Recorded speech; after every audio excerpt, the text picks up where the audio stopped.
Welcome to Ocean Facts that do nothing but fuel my thalassophobia. There's a point in the Pacific Ocean called Point Nemo. Nemo in Latin translating to no one or nobody. It is the point in the ocean that is furthest from land. Bro, it is so far out that astronauts on the International Space Station on average are more likely to be closer to it than humans on land.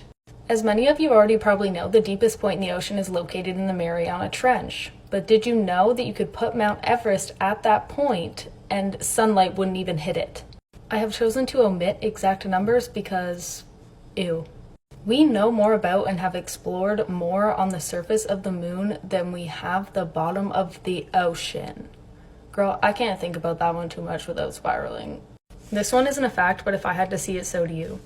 This is a dried out stingray. Welcome to Ocean Mysteries that do nothing but fuel my thalassophobia. Known as the bloop, the loudest unidentified underwater sound was detected by hydrophones 5,000 miles apart. It was discovered by the NOAA off the coast of Chile? Girl, I don't know. They later discovered that it was just an iceberg breaking off a glacier, but that takes the fun out of it, and the theory is that it was actually a giant underwater sea monster. I can't decide whether or not I want to feed into this theory, cause badass sea monster versus crippling thalassophobia. It was 100% the Kraken. So a crew of 3 set out from Queensland, Australia on the yacht known as the Cause 2. A few days after setting sail, the Cause 2 was found with no passengers. Their laptop was out, food was on the table, the engine was running. They hadn't even used any distress functions that were installed on the boat. So it seems like they just kinda up and vanished, and they were never found. Now the weirdest part about this one is that, as you can see, one of the sails was shredded completely in half. Almost as if by a giant sea monster. Now I don't know how the boat wouldn't have got destroyed, but I think maybe he just made an oopsie and scratched the sail, gently picked them up off the boat, and dragged them into the deep dark depths of the water. Finally, we have the Flannan Isles Lighthouse Mystery. The Flannan Isles are a series of small islands off the coast of Scotland. A lighthouse was built on one of the islands in 1899, and one day a ship was going by and they noticed that the light was not shining from the lighthouse, which is very dangerous. So they tried to send a crew out to investigate, but the fog was so thick that they couldn't proceed and they had to go back a few days later. When they got there, supplies had been left out on the dock, their beds weren't made, there was food on the table. It seemed like they also up and vanished. The lighthouse workers were nowhere to be found, but in their logbook they had said that there were storms that were getting worse and worse and they were scared for their lives, etc., but there were no storms reported in that area by anybody else around that time. Their final log said, "Storm ended, sea is calm, God is over all." Something of note is that one of the other docks was completely destroyed. It was this guy. Here are some paranormal superstitions that I discovered on Reddit. Should you attend a funeral or burial or visit a haunted place before returning home, it is recommended that you stop somewhere else on the way. This is to prevent spirits from following you into your space. You should never whistle at night. It is believed to be disrespectful to spirits and will attract both negative behavior from them as well as bad luck. You should never have the foot of your bed directly facing your doorway. This invites demons to drag you by your feet off of your bed, out of your room, and to wherever they may please. This one comes from someone who works in an elderly care facility. If a person passes, you must open the window of the room that they passed in so that their soul can roam freely and won't be trapped. Never trim your nails or hair at night or you will become haunted. Finally, if you paint the ceiling of your porch paint blue, it will ward off evil spirits. Since spirits cannot cross water, when they see the blue, they mistake it for water and move on. This haunting security footage went viral after the death of social media influencer Mia Starr. It shows a masked man captured on CCTV moments before he burst into Mia's room while she was live streaming and murdered her in cold blood.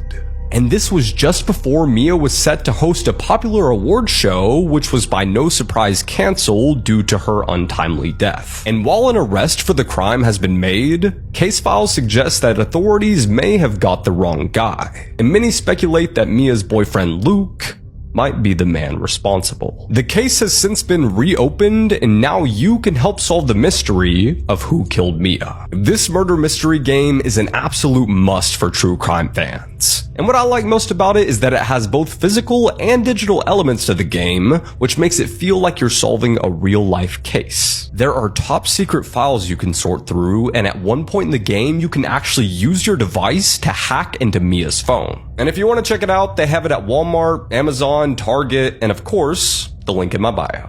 These are the top 5 scariest things to run into in the deep sea, in my opinion. Number 5, sperm whale. Sometimes I forget that the biggest predator on the planet catches bodies in complete darkness where nobody can see it. Believe it or not, I actually love whales. But it's Thalassophobia in 5 that they have 50-foot homicidal submarine spawns out of nowhere. Number 4, sea spiders. Technically, they're not even real spiders. Realistically, you don't beat those kind of allegations when you cosplay as a face hugger. Not to mention they eat by injecting and sucking the life force out of their prey until there's nothing left, like whoever Zion Williamson is dating. Oh, also their organs are in their legs, because of course they are. Number 3, worms. Of any kind. For example, the 10-foot bobbit worm who was named after a woman who de-petered her husband. Or the bootlace worm, which can be over 150 feet and looks like it was pulled out of Venom's bowels. Longest one was 180. Number 2, giant squid, and for one main reason, and you're looking at it. You see, they get hunted by sperm whales, and when the whales are down there, they disturb bioluminescent animals, which causes lights to flash around them, and squids can use those lights to figure out where the sperm whale is in relation to it. But the thing is, they can use that exact same logic to figure out where you are. So if a giant 40-foot squid pulls up on you, that means it saw you way before you saw him, and worse, that means it actively didn't have a reason to hide from you.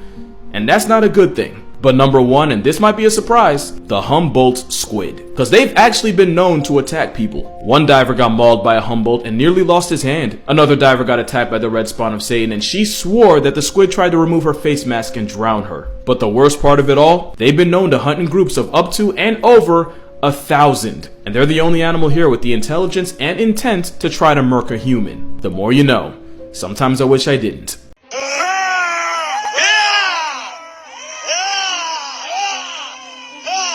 So you're probably wondering how these people are still alive. Fun fact about grizzly bears. When a grizzly charges, most of the time it's a bluff charge. And the worst thing you can do is try to run and get into a race with a CrossFit predator, because then you'll lose in more ways than one. If a bear approaches you with its head down, ears pinned back, and looking directly at you, that's warning number 1. You're going to want to stand up tall and back away slowly and never turn your back to it. Or else you finna take the worst kinds of back shots. Now if the bear starts charging and you happen to be in a group, best course of action is to make a lot of noise and stand your ground. And I realize I'm telling you to stand your ground against something that could stand up and hit its head on a basketball rim. But we're talking about a grizzly bear pressing you. Your options were limited from the jump. And if you happen to be alone in the grizzly bear charges, you're gonna want to hug the ground and cosplay as a corpse. Most bear attacks are defensive, not predatory, and making yourself look as little as a threat as possible might just get you spared. Maybe. And if it is predatory, your best option... Actually, you're gonna die. But predatory attacks are rare, so follow these tips and hopefully you'll survive just like them. Or just be like me and never leave the house, because they can't get you while you're at home. Huh.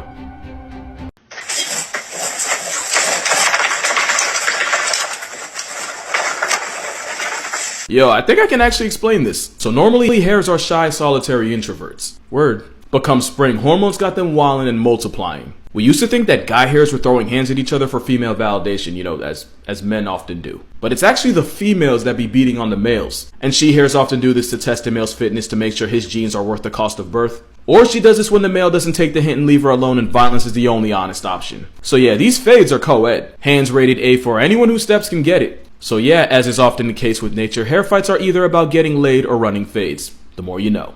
The most dangerous animal in Australia is not what you'd expect. It's not a snake, not a spider, not even a crocodile. It's these them right there. Because most of the animals in Satan's sandbox just mind their own business, and if you get clapped by one, that's just bad RNG, buddy. Kangaroos actively search for conflict. Look at this right here. The English band covered, didn't they? That's where it comes from.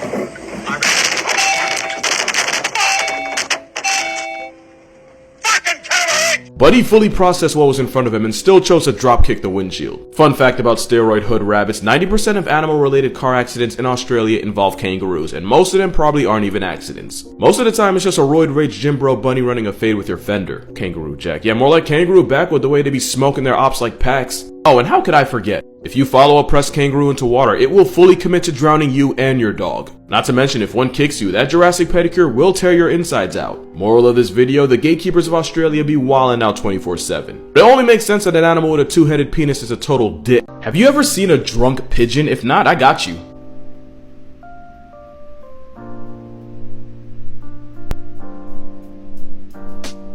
Aren't you glad you follow me? This is a New Zealand pigeon called I'm gonna butcher that, a kereru. They eat leaves, flowers, but mostly fruit. And sometimes they'll eat so much fermented fruit that they'll get too plastered to fly. So plastered that all they can do is hang upside down for the trees and beg the grace of God for sobriety. Or they fully fall out the tree the way only a drunkie can, and by the way, he's fine. And in the summers when a bunch of fruit ferments at once, the wood pigeons get so hammered that they become a legitimate danger to themselves and are taken to a wildlife center so they can sober up. That's not a lie, these intoxicated pigeons literally had rehab clinics made to save them from themselves, only for them to go out and do it all over again. The more you know.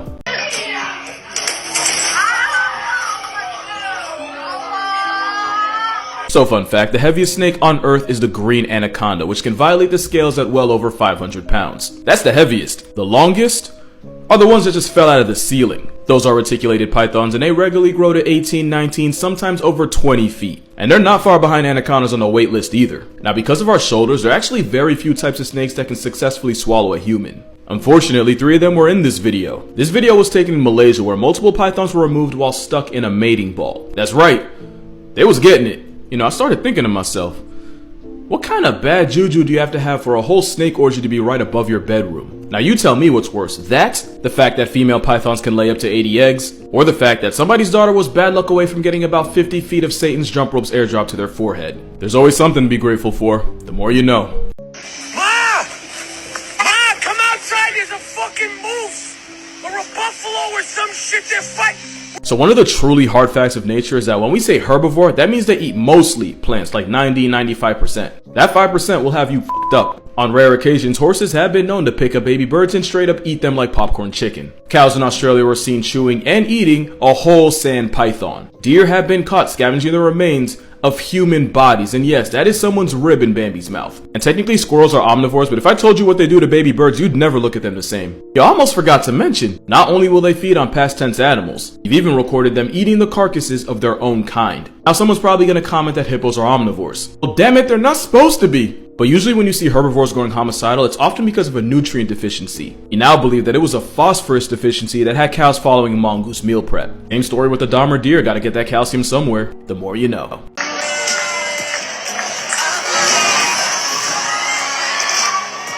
Ego lifting. It's a disease, I swear. Nah, but for real, I hope she's okay. I know workers' comp are hitting as hard as an 800-pound blubber-laced life lesson. Just be glad it wasn't a stellar sea lion, cause there'd be a chalk outline where she'd fell and this video would only exist on Twitter. When you hit snooze too many times and wake up unemployed.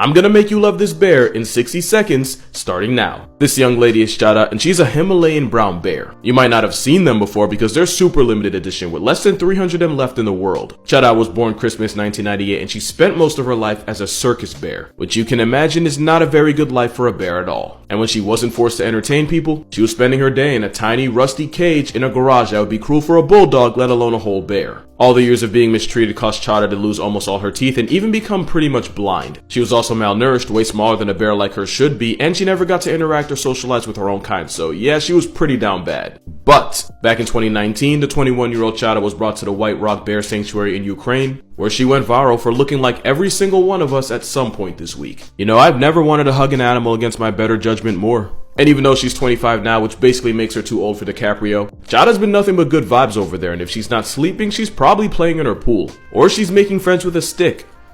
As one does. And thanks to White Rock, she got a second chance at life after being treated so horribly in her first one. So yeah, that's Chada, the more you know.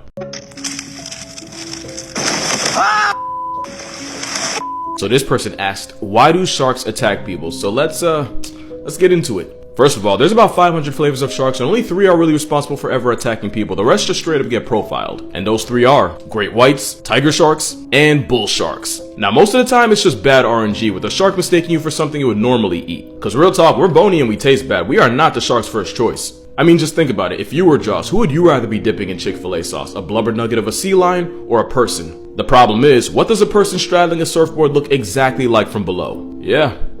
And that's how it starts. Sharks often do this thing called an exploratory bite, where they literally bite first and figure out the rest later, and usually just one taste test is enough for them to figure out they want no parts of us. Problem is, that one bite might just involve you negotiating an arm or a leg. Especially since tiger sharks are garbage disposals with gills that'll eat, and I don't use this lightly, literally anything. Now the issue with bull sharks is that they're the stereotypical pit bulls of the shark world. Not only are they OD aggressive, but they can run your fade in fresh or salt water. Sharks should not have that option. There was even one time where a flood put a bunch of bull sharks on a lake on a golf course where they started multiplying. Also, they hunt at night or early morning, so encounters at that time are exponentially worse for your health. Especially if you panic and splash around, because at that point you're just ringing the dinner bell for them. But it's important to remember, sharks don't actively try to murk people, and we delete millions of them a year, so our KD ratio against them is still insane. Sharks don't take that many names off the census, it's just that when they do, it's international news, which is wild gaslight when you think about it. Especially since you're more likely to get game overed by a falling coconut or a vending machine than an actual shark, the more you know. Also, stop saying shark infested, it's dumb. I wouldn't want a shark in my living room, I'm damn sure not going into theirs. Hey, did you know giant pandas aren't actually pandas? Well, they finessed us. Let's talk about that. So when this guy, Frédéric Cuvier, when he first used the word panda in 1825, he was actually talking about the red panda. The biracial Oreo-flavored bears didn't get the panda name until much later, and they only got it because they saw them both eat bamboo and assumed they were related, you know, cousins or whatever. Turns out a ginger raccoon and a newspaper-shaded struggle bear aren't even close to being related. It's like when some people said I look like Buddy from Snowfall, when the only thing we have in common is sunscreen being optional. I do not look like this man, unless Chloe Bailey thinks so, in which case I'll adjust my biases accordingly. But yeah, these aren't the original pandas, and of course they had to body shame them by putting giant right in front of their name. But since the plus size barcoded gerbil sucked up all the clout, the red panda ended up becoming underrated. Like, most people don't even realize that's the Firefox logo come to life, and that's not even a joke, that's real. The more you know. The 2-week-old unrefrigerated pie.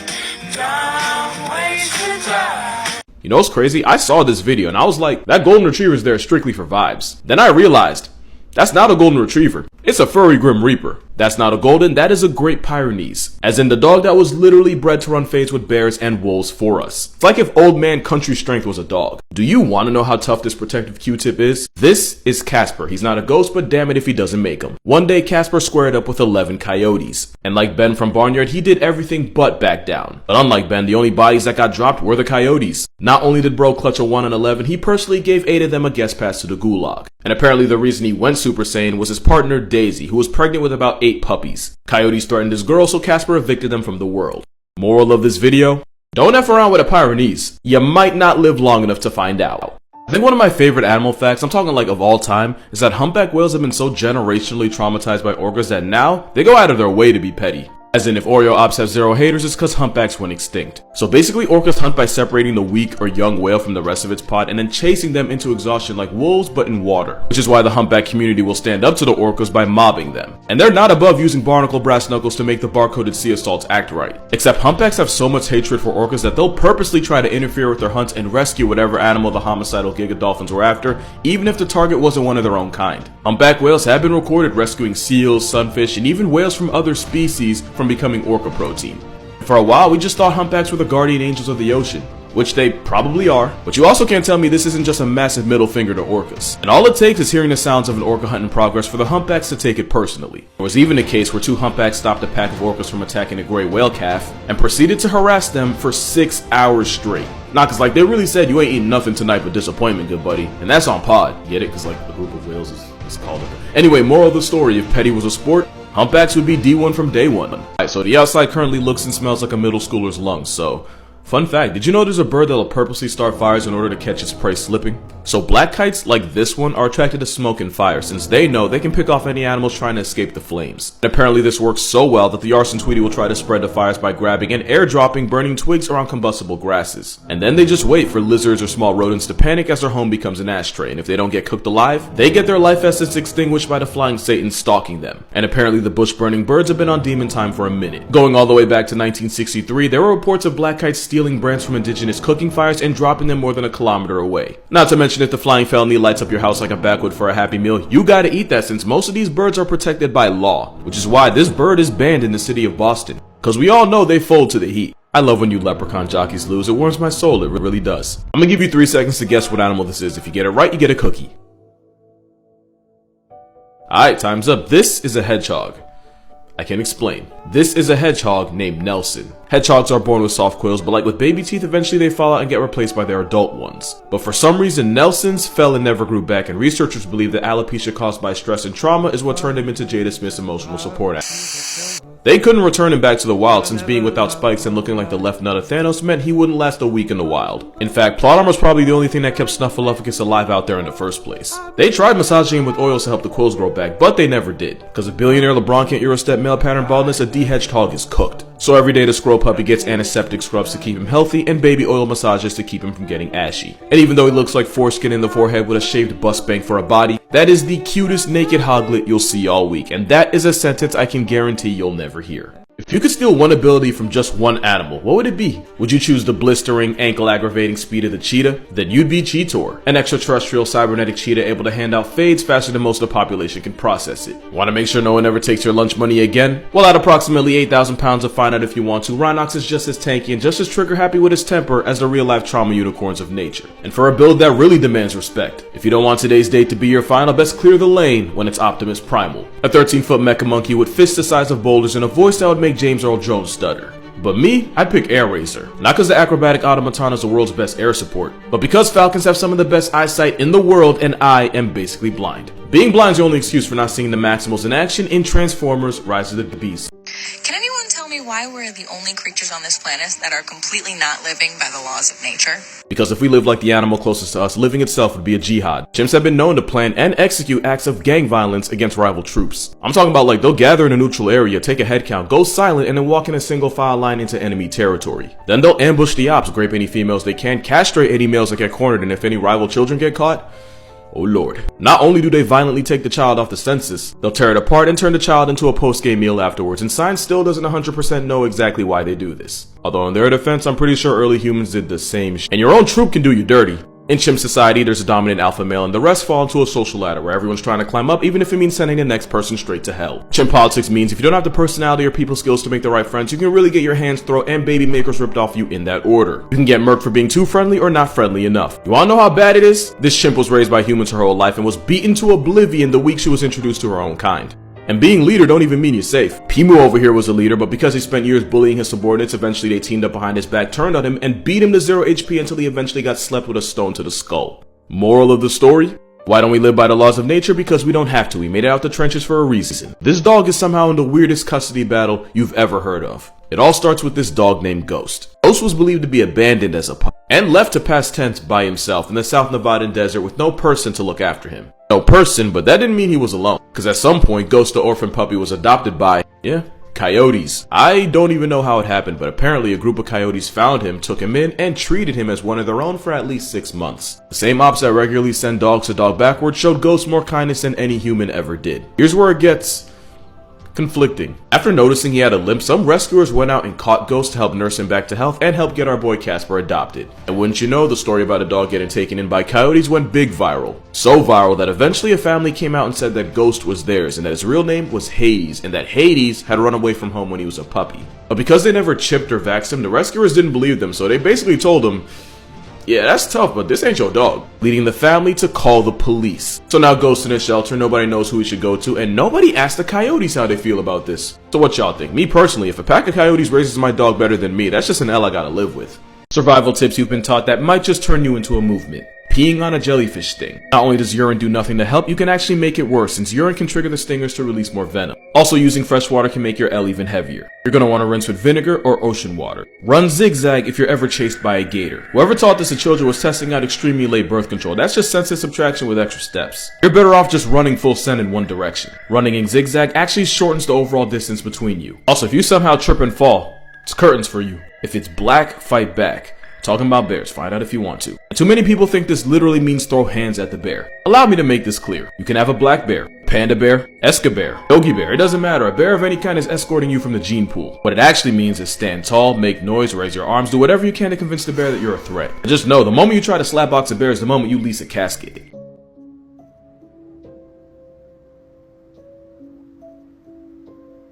This right here, this is what compromise looks like.